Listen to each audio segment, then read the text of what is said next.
Magandang araw po sa inyo lahat. Welcome po sa Makapili TV. Viral po ngayon si Senator Tito Soto, si Senate President Tito Soto dahil sa kanyang mga remarks matapos nga maglabas ng hatol ang Supreme Court tungkol dito sa impeachment ni Vice President Sara Duterte. Balikan lang po natin nung si Chis Escudero pa ang Senate President bago siya palitan. In-archive nila yung impeachment ni Vice President Sara Duterte dahil nga nag-motion si VP Sara sa Supreme Court at kini-question nga nila yung legality nung pag-impeach ng House of Representatives, di ba, kay Vice President Sara Duterte. Ngayon, dahil doon naglabas ng result o ng hatol yung Supreme Court na sinasabi nga unconstitutional nga yung impeachment. So umapila yung House of Representatives at nag-MR sila na baliktarin nga daw ng Supreme Court yung kanilang desisyon dahil nga palagay ng mga tukmol dun sa House of Representatives tama yung kanilang ginawa sa pag-impeach kay Vice President Sara Duterte. Ngayon naglabas na nga ng final na desisyon ng korte at sinasabi nga nila na unanimous ito. So lahat ng judge, maestrado ng Supreme Court bumoto na unconstitutional yung impeachment ni Vice President Sara Duterte. So ibig sabihin, palpak po yung ginawang proseso. Walang due process na ibinigay dito kay Vice President Sara Duterte. Pero hindi ibig sabihin acquitted na kagad siya. So hindi pinag-usapan dito yung yung merit ng kaso. Ang pinag-usapan natin dito yung naging proseso ng impeachment kay Vice President Sara Duterte kasi nga ini-question nila yung 1 year kumbaga ang ginamit nilang technicality para mahinto yung impeachment yung 1 year ban ng impeachment kasi nga 'di ba apat yung impeachment na isinampa ang inaksyonan ng House of Representatives yung pang-apat. So yung tatlong nauna, itinago lang ng Secretary General ng House of Representatives. So mali yung ginawa nilang proseso na yun kasi dapat yun, once na tinanggap yan ng Secretary General, dapat yan, iakit kagad nila sa Committee on Justice. So hindi ganun yung nangyari kay Vice President Sara Duterte. Tapos minadali pa nila, hindi nila binigyan ng due process, hindi pinasagot ang opisina ng Office of the Vice President. So, nagbotohan kagad sila ng biglaan. So, nakakuha sila ng 2/3 vote. So, nasa 200 plus na tukmol na congressman yung pumirma para i-impeach si Vice President Sara Duterte. Na later on, nalaman din naman natin galing sa mga senador, sa mga congressman, na kaya pumirma yung iba dahil nga pinangakuan sila ni Speaker Martin Romualdez ng mga proyekto. Kaya nga 'di ba nagkaleche-leche yung flood control project. So doon posible ibinigay yung mga pangako ni Martin Romualdez. So nagkabukuhan doon. Kaya nga nangyari na-impeach si Sara Duterte dahil nga sa ganung sistema. So lahat 'yun binasura ng Supreme Court. Kaya ngayon si Tito Soto nag-iiyak. Sinasabi niya na masyado raw nang himasok yung Supreme Court. Dapat kasi ang impeachment daw kapangyarihan yan ng Legislative Department. So yung Congress tsaka yung Senate, yung Senate, sila yung may kapangyarihan na iproseso yung impeachment. So para kay Tito Soto nang himasok daw itong Supreme Court. Kaya dito balikan muna natin ano ba yung basic, yung fundamental ng constitution natin. Kasi di ba meron tayong 3 equal branches ng government. So lahat sila pare-pares ng kapangyarihan pero meron silang designated na rules kung paano sila magtatrabaho. Kasi ito yung isa sa mga nakalimutan yata ni Tito Soto. Kaya kung ano-ano lang yung lumalabas sa kanyang bibig, yung kanyang pananaw na hindi naman valid. Hindi na nga siya abogado, tapos kung makapag-react siya, kung makapagbigay siya ng statement, nakala mo, alam na alam niya yung batas. So, balikan natin yung pinaka-fundamental muna. Ano ba yung kapangyarihan, ano ba yung trabaho ng bawat department like yung executive, legislative, tsaka yung judiciary para magkaroon tayo ng malinaw na usapan. So ito panoorin po natin, pero syempre bago ang lahat, kung hindi ka pa nakasubscribe sa Makapili TV, baka naman pwedeng pakipindot po muna yung subscribe button at the same time, palike na rin po ng video, wala naman pong bayad yan. Kaya pindot na. So ito, panoorin po natin. Okay, so we're back po in the 1987 Constitution of the Philippines, and yung relevant provisions po natin is number 1, Article 6, number 2, Article 7, and number 3, Article 8, the Judicial Department. So unang-una pa lang po, kung papansinin ninyo yung manner ng pag-set up nitong mga articles natin, ay makikita na ninyo yung wisdom behind sa setup po na ganito. Kasi of course, unang-una, bago magkaroon ng batas, kailangan mo na gumawa ng batas, 'di ba? At yung may power po para gumawa ng batas is the legislative department. Kaya una po yung legislative or yung Congress po sa executive and judiciary. Okay? And then yung next article po, Article 7, executive department naman. So I'm sure alam nyo naman po na yung nag-execute at nagpapatakbo ng mga batas natin is of course the executive department, which is headed by the President of the Republic of the Philippines. Okay? So yan po, una legislative gagawa, execute is the executive. And then pangatlo po is the Judicial Department, which is headed by the Supreme Court po natin. So since ito po yung tagagawa ng batas, yung Congress, taga-execute yung executive, yung trabaho po ng judiciary natin is reviewin kung tama ba yung paggawa ng batas or kung tama ba yung pag-execute ng batas.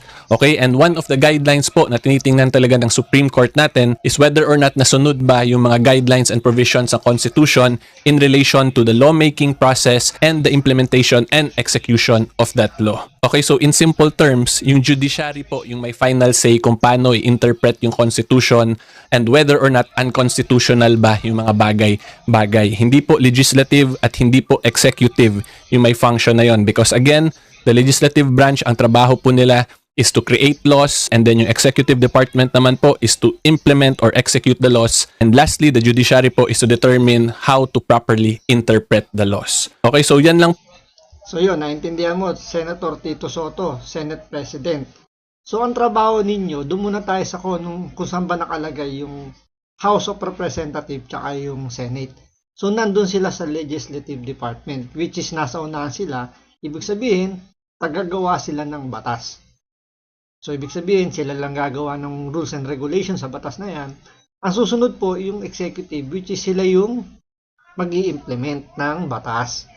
Ngayon, yung judiciary, sila po yung mag-interpret ng batas kung nasusunod ba yung ginawang batas at yung pagpapatupad ng batas. Kaya nga 'di ba, meron tayong motion for reconsideration na sinasabi tulad ng ginawa nga ng mga tukmol sa House of Representatives nung naglabas na nga ng decision ng Supreme Court na unconstitutional, 'di ba? So paano ba nagsimula yung unconstitutional na yun, di ba? Nag-file po yung Office of the Vice President, si Sara Duterte, sa Korte Suprema, na kini-question nga nila yung proseso ng pag-impeachment kasi feeling nila hindi nasunod yung due process. Mali ang ginawa nilang proseso.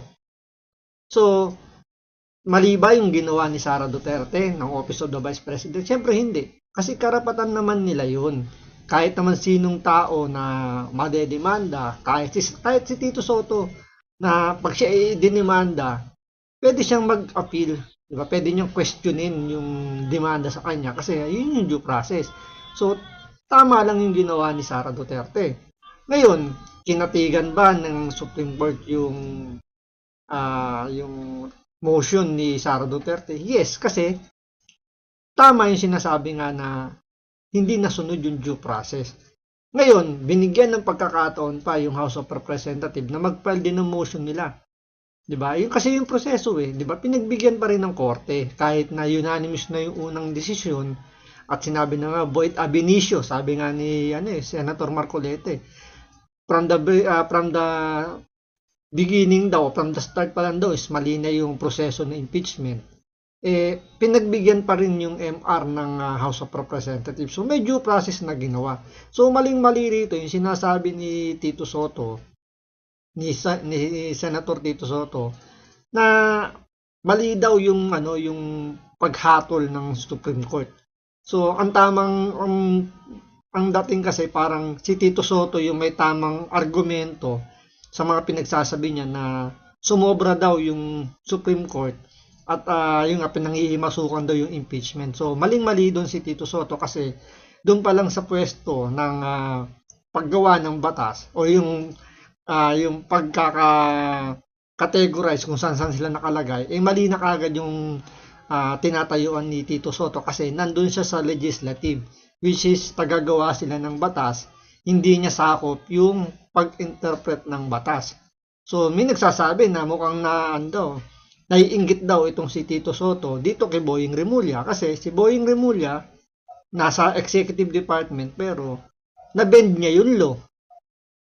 Diba? Naalala niyo yung kay Pangulong Duterte na ang DOJ ang tumayong korte para madala si Pangulong Duterte dun sa dahig, which is dapat gawin dalin sa competent judicial authority. So korte dapat dinala si Pangulong Duterte bago dalin dun sa dahig. Pero ang nangyari, ang tumayong korte, yung DOJ. So, bending the law. So, siguro, yun yung nakikita ni Tito Soto na bakit yung executive department, which is yung DOJ, nagawa nilang i-bend yung law, bakit siya, Senate President, hindi niya magawa. Diba? So, siguro, yun yung sinasabi nilang naiinggit daw si Tito Soto dahil yung executive nagawa yun, pero siya hindi niya magawa-gawa dito dahil, kumbaga, hindi niya kayang banggain yung naging hatol ng Supreme Court. So, doon pa lang may sablay na si Tito Soto. Gawa nga nanghihimasok siya doon sa kapangyarihan ng Supreme Court na hindi dapat. Okay, so yan lang po ang summary ng structure ng government natin. Ngayon po, i-discuss ko naman sa inyo kung bakit there is an appearance of judicial overreach sa Supreme Court decision in relation to the Duterte case.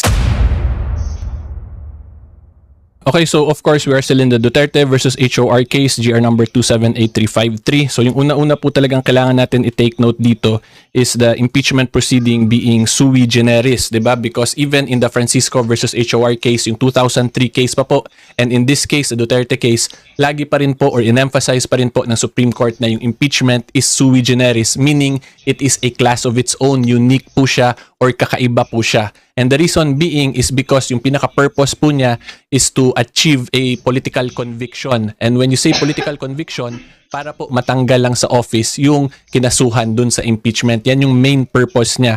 However, as to the proceedings itself, it is somewhat similar to a judicial or legal proceeding. So kung dun pa lang po makikita natin na hybrid talaga siya. Hybrid na legal, hybrid judicial, and hybrid na political. Okay? And that is one of the reasons po kaya sinasabi palagi na ang impeachment is sui generis. Okay? And then yung next po, kailangan natin i-take note dito is this provision here. Because sabi po ng Supreme Court ngayon, the application of the due process clause in the initiation stage of the impeachment process is sui generis. So pag-apply po ng right to due process, ay kakaiba rin or unique din siya sa impeachment, 'di ba? So yan yung main reason kaya ngayon mukhang nagiging kakaiba itong decision ng Supreme Court because yun nga po, the impeachment process is sui generis. Therefore, we should expect na kakaiba or unique or sui generis din po yung pag-apply ng mga provisions sa mga batas in relation to impeachment proceedings. And then the reason po kaya ganyan yung treatment sa impeachment na sui generis, unique, kakaiba po siya is because of the seriousness of the matter that is being tackled sa impeachment proceedings, 'di ba? Because tatandaan po natin that is in relation to our right to accountability as the ordinary members of the taong bayan. And then yung layunin po niyan is para po matanggal from office yung mga high-ranking constitutional public servants po natin. So when we talk about high-ranking constitutional public servants po kasi, hindi yan sila dapat basta-basta tinatanggal because their function and their duties po are constitutionally mandated. So nagbabanggaan po talaga yung right to accountability versus the right of security of tenure ng impeachable officer. So therefore, yun nga. So doon pa lang sablay na uli si Tito Soto kasi sinasabi niya na pinahirap daw yung yung impeachment. So wala na raw may impeach na government official dahil daw sa ginawa nitong Supreme Court.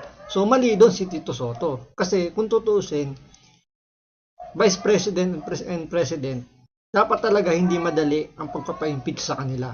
Gawa ng sila ay ibinoto ng taong bayan. So, Buti sana kung ang i-impeach dito ay yung mga appointed lang tulad nga ng ombudsman, ng COMELEC, 'di ba? Ng ano pa ba?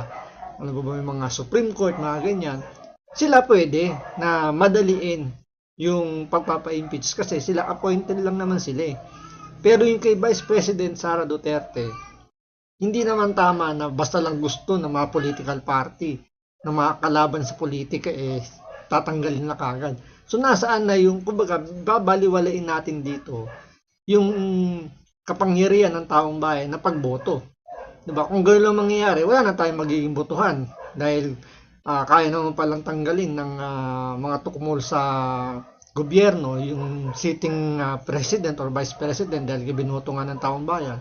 Kung gano'n lang kadali para tanggalin sila, ba't kailangan pa nating magbotohan? 'Di ba? So dapat doon talaga hindi ganoon kadali i-impeach yung mga official natin lalo na kung sila ibinoto. Kaya tama lang yung ginawa ng Supreme Court kasi yung kay ERAP parang medyo pinadali nila yung yung proseso noon eh. Siguro nahimasmasan na dito yung Supreme Court na siguro may lapses doon sa panahon ni ERAP. Walang masyadong, alam mo yun, na hindi kagaya ng ginawa ni Sara Duterte na lahat ng legal remedies talagang ginamit nila para mahinto yung impeachment. So doon napabilis kasi yun ang tinitingnan nila yung naging impeachment ni ERAP na bakit doon mabilis lang, madali lang yung pagpapa-impeach, bakit kay Sara Duterte naging mahirap. So doon nila kinukumpare kaya siguro nasabi ni Senate President Tito Soto na pinahirap ng Supreme Court yung proseso ng impeachment. So pero tama naman na bakit kailangan pahirapan yung proseso ng impeachment kasi nga taong bayan ang naglagay sa kanila doon. Therefore, yun nga po, hindi siya dapat natin i-treat as a regular case lang na kung ganito yung right to due process in ordinary cases, dapat ganito rin sa impeachment because the impeachment is a very unique constitutional process considering po the subject matter and the objective of impeachment cases. Okay? So ngayon po, punta naman tayo dun sa pinaka-reason kung bakit talaga nagalit sila Senate President Tito Soto. So ito po yung main reason kaya nasasabing nagka-judicial overreach. So basahin po muna natin. We are aware that for legislative purposes, a session day follows the interpretation of the House which is not equivalent to a calendar day. It is a period that starts from a call to order until the session is adjourned, regardless of the passage of time. However, for the initiation stage of impeachment, which is a constitutional process, a session day is a calendar day in which the House of Representatives holds a session. This aligns with the primordial value of accountability of impeachable public officials and therefore that impeachment proceedings should be accorded the weight and priority that it is due. Okay, so ang position po kasi dito nila Senate President Soto, ang term daw na session days dun sa Constitution is a regular legislative session day. Whereas naman po yung Supreme Court, yung interpretation nila, since yung impeachment po is not a purely legislative purpose or function, but is a constitutional process, a unique constitutional process, therefore yung term po na session day sa provisions on accountability refers to a calendar day in which the House of Representatives holds a session. So in other words, for impeachment purposes, yung isang session po will automatically count as a one session day for impeachment purposes. Kasi kung tatandaan po natin in regular legislative session days, ang isa pong day, pwede kasi yan ma-extend to 10 days or even 30 days kung gugustuhin ng House as long as hindi po sila mag-adjourn ng session. So this one po, I already explained this in my past videos at ako po personally, natutuwa talaga ako na sang-ayon yung Supreme Court dun sa ganun kong argument. 'Di ba? So anyway. Kasi yung nangyari niyan, December 19 yata sila nag-file ng unang impeachment. So tinanggap yun ng Secretary General. Pero hindi niya dinala kagad sa Committee on Justice. So nag-antay pa siya ng ibang impeachment complaint. Siguro nabasa niya yung article of impeachment nung unang nagpasa at nakita niya hilaw, ampaw, walang kwenta, parang basura. So hindi niya muna ipinasok doon sa Committee on Justice. Nagantay pa siya ng ibang pwedeng magpasa ng impeachment complaint. So itinengga niya muna. So may sumunod na, may pangalawang nagpasa ng impeachment, may pangatlong nagpasa ng impeachment, hanggang umabot ng February, may nagpasa ng pang-apat yata, I think.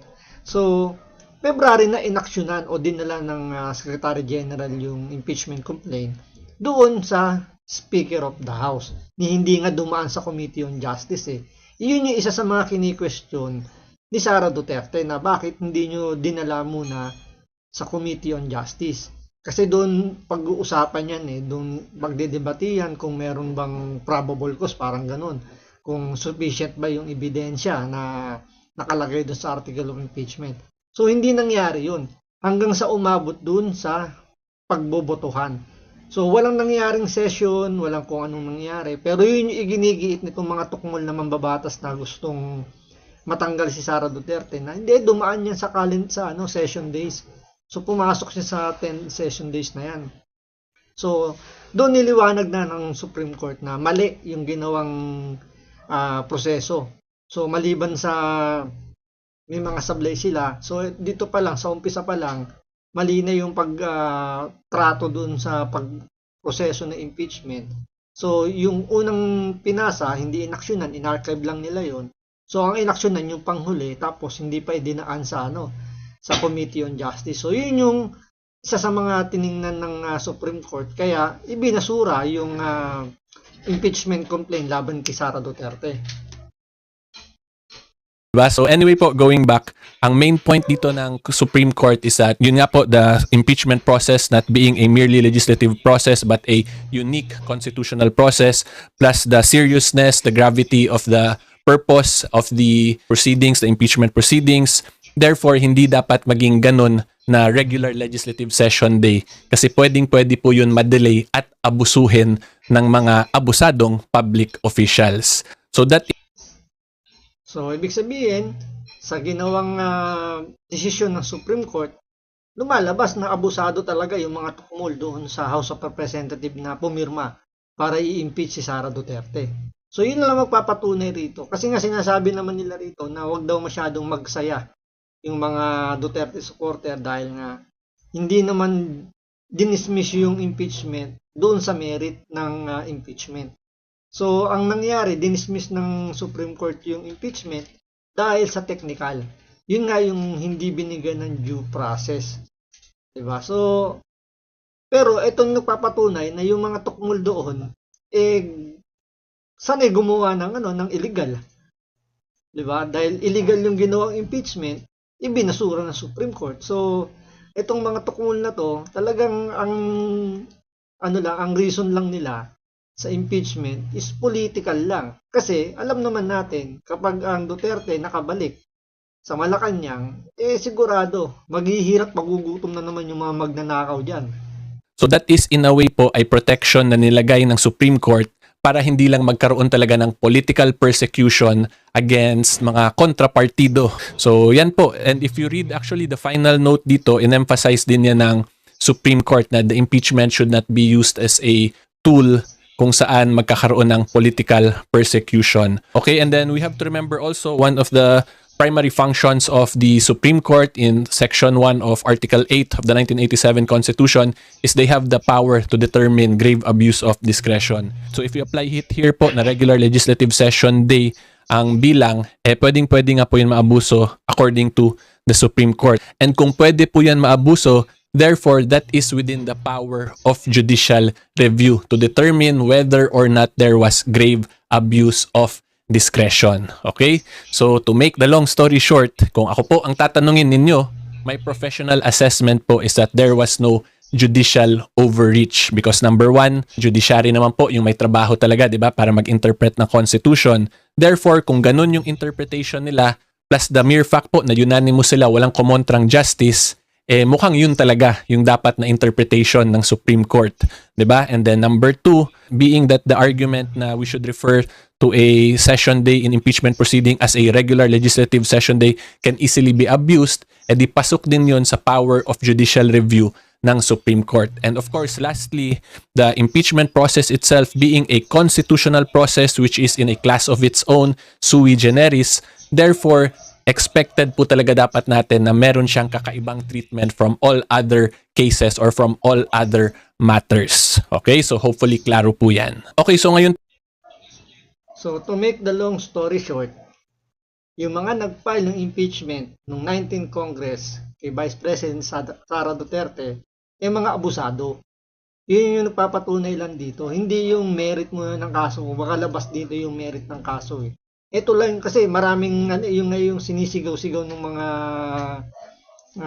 yung mga Duterte haters na huwag kang masyadong magsaya kasi nga hindi naman ibig sabihin dinismiss ng Supreme Court acquitted na si Sara Duterte. Tama nga naman.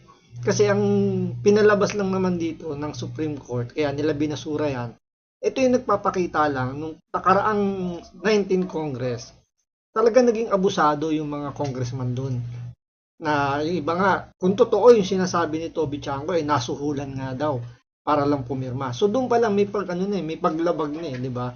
Pero bakit ang nangyayari rito? Parang wala namang nagpapile ng ethics complaint, wala man lang, alam niyo, walang nagdidemanda tungkol sa mga pinagagawa ng mga congressman natin na, alam niyo yun, na lumalabas parang pera-pera lang yung nangyari para lang tanggalin sa pwesto si Sara Duterte. Kaya nga napaka-importante nitong nilabas na Supreme Court decision na pinapakita talaga na yung 19th Congress, bukod sa yung budget natin, yung pinaka-corrupt na budget na sa kasaysayan ng Pilipinas, yung 19th Congress, yun din yung pinaka-abusado sa lahat ng mga Congress na dumaan kasi nga sinamantala nila yung kapangyarihan na sila yung may kapangyarihan na mag-impeach ng mga official na mga impeachable officer. Okay, so ngayon po, the next question naman natin, for discussion purposes, sabihin po nating may judicial overreach talaga yung Supreme Court. Ano naman ang remedy nating taong bayan against the erring members of the Supreme Court? At ang sagot po dyan is we are back in Article 11, Accountability of Public Officers. So medyo ironic po, di ba? Kasi yung sagot lang din po kung nang-abuso talaga yung Supreme Court justices, nag-judicial overreach sila, is impeachment process din po.